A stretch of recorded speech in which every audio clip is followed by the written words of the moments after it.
주 안에서 평안하십니까?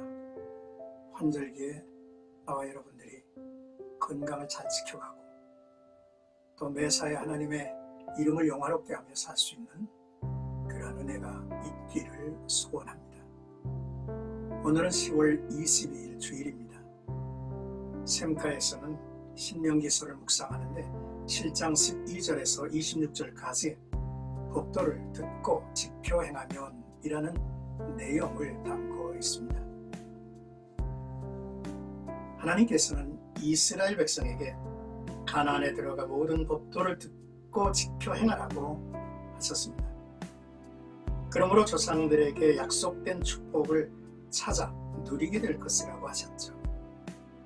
또 모든 토착민들을 진멸하되 네 앞에서 조금씩 쫓아내시겠다고 하셨습니다.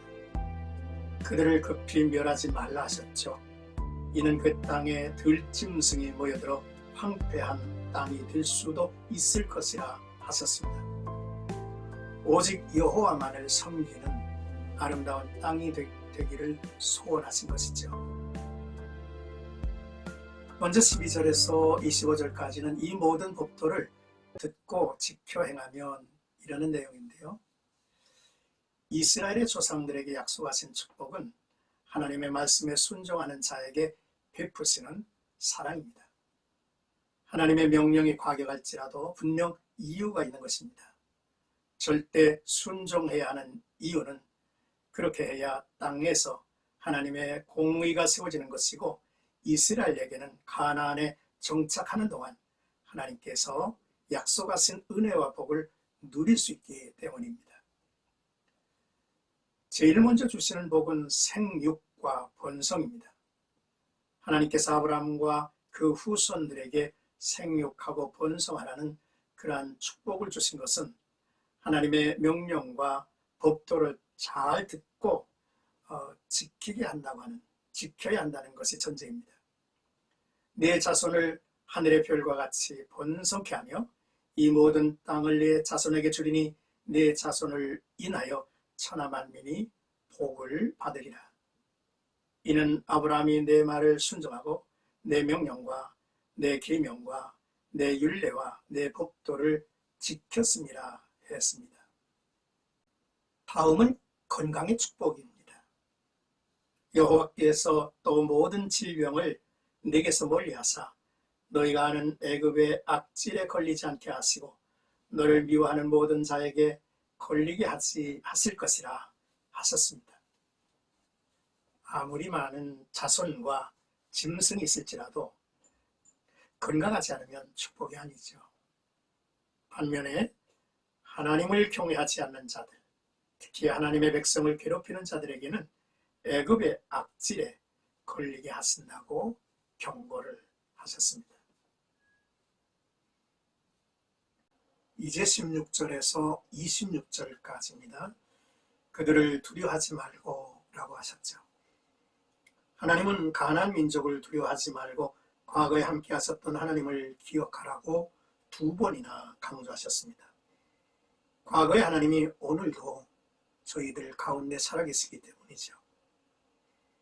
그러므로 하나님께서 베풀어 주신 은혜를 잊지 않고 기억할수록 믿음이 깊어지고 하나님께 더 가까이 나아가게 될 것입니다. 반면에 은혜를 망각할수록 믿음과 열정은 식어집니다. 따라서 성경 곳곳에 기억하라 라고 하셨죠. 기억되고 감사하게 되는 것이 은혜를 받는 것입니다.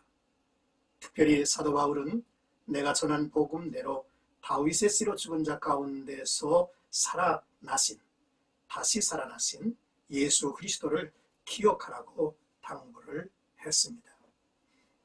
이어서 본문은 너희를 공격하는 세력들에게 왕고를 보내어 진멸할 것이니 절대로 두려워하지 말라고 하셨습니다.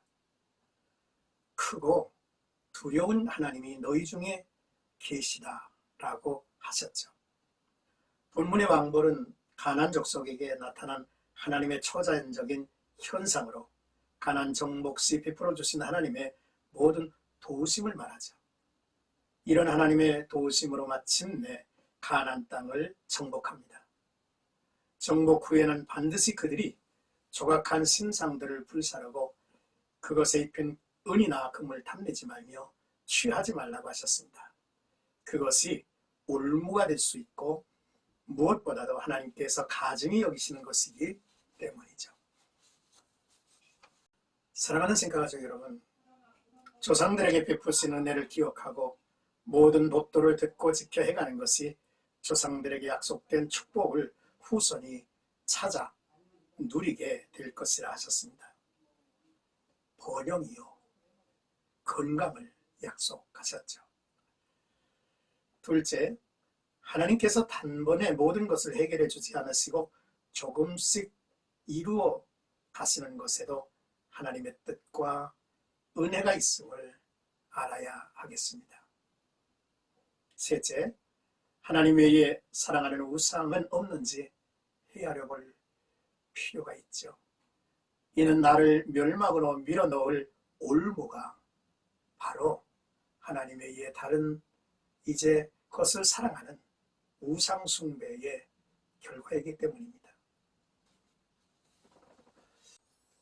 오늘도 나와 여러분들의 삶 속에 하나님의 은혜를 기억하며 그 은혜에 감사하는 그런 모습이 있었으면 좋겠습니다. 뿐만 아니라 우리에게 주어진 여러 가지 일들이 속히 해결되지 않는다고 해서 낙심하지 말고 한 걸음씩 한 걸음씩 주님을 의지하고 갈 때 하나님이 분명히 우리로 하여금 온전케 하실 것입니다. 하나님의 사랑, 마음을 다하고 뜻을 다하고 정성을 다해서 하나님을 사랑하는 모습을 우리가 익혀가는 아름다운 축복이 있기를 주님의 이름으로